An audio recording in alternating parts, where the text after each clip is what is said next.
because I know what it's like to be at a radio station and decide not to be there anymore, or end up leaving it, or I left because of being in Chicago. So I know you didn't decide, but at the end of the day, you're still amazing. And a lot of people here in Nashville know you. They listen to you. They recognize you. You guys know her voice on 92Q. You guys know this lady. You may have seen her on football fields as the cheerleader captain at the Titans games. This woman has made a name for herself here in Nashville. This woman, you guys probably wake up to. And I never had an opportunity to actually... Used to wake up to. They still can wake up to you. Just because you're not doing that don't mean you can't do your own thing. I know. Just because you're not doing that don't mean that something else isn't great coming for you. So don't say used to, because there ain't no used to. You can't be this great and call it a used to, right? Right? You cannot be this great and call it a used to. I'm just saying, you guys, this. Say it again. It's an out something. That's it. So, Sissy Brown is a Nashville-based radio personality, media figure, choreographer, event host, and a former professional cheerleader, and a dancer with more than 25 years in the entertainment industry. After beginning her professional dance career in Tulsa, Oklahoma, she moved to Nashville in 2002 and went on to spend 5 years as a Tennessee Titans cheerleader, including 3 years as the captain. She also performed with the Nashville Cats and later directed the team's dance squad, building an impressive career in performance, leadership, media, and entertainment. Over the years, Sissy has expanded her impact as choreographer, personal trainer, because look at her, I'm just saying though. You still look good. Why you keep on just bashing yourself? Come on now. You guys, we're going to tell her to stop doing it, okay? Shine, Sissy, shine. I'm just saying.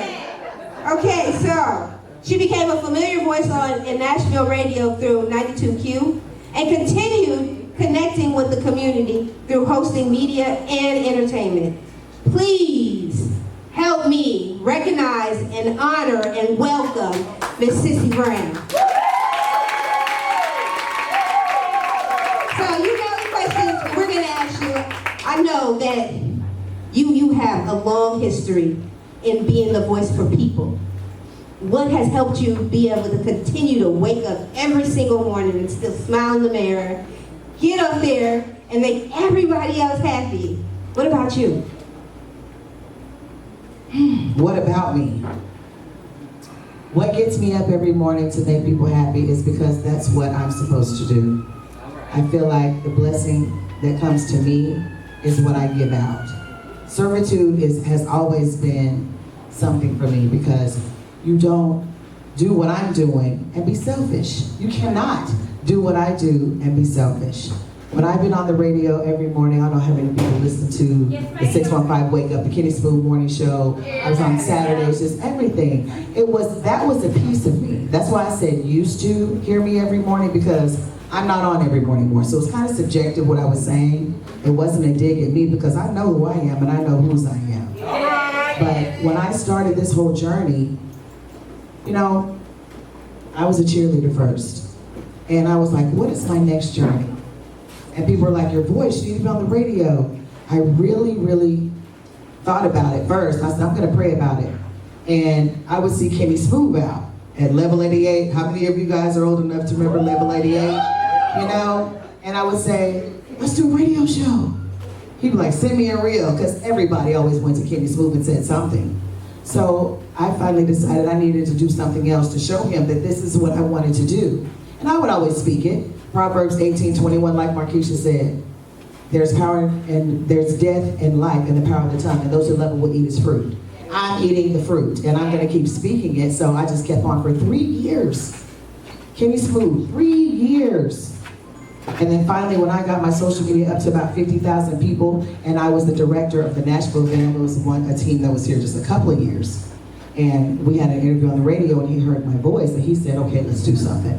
Kenny and Sissy show was birthed in 2014. We did that for 2 years for free. I did that for 2 years. I hosted Zanies, I hosted the Dollar General Day of Beauty, all of that for free for 2 years because I wanted to show him this is what I want to do. And I'm saying this because if it's something that you really want to do, you have to put in the work. You may not get paid at first, you may not get the recognition at first, but the payout is at the end. And whenever Tom Joyner retired, and they said, Kitty, let's do a morning show, choose your team. Guess who the first person he said? All right. Me. So it came back, it made room for me, yes. So I did that from 2018 until 1 week ago today. And I'm gonna get emotional because it's fresh. This is fresh. I just got fired last Thursday from 92Q.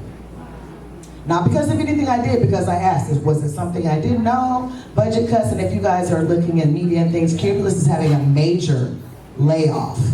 And it's in the news. Kansas City lost the whole station. 99.1 Atlanta lost the whole rock station.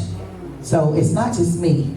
It wasn't that I got fired, because people are like, people get fired every day. I get that. Nashville, Tennessee is an at-will state. I get that. It was the way it happened. Exactly. Don't have me on the show, and I'm gonna keep it real with y'all because I've always been transparent. If you follow me on Facebook, you know this is what it is. I ain't trying to be better than nobody. I'm not trying to act like I know more than anybody. But whenever all of this happened, I had a great show.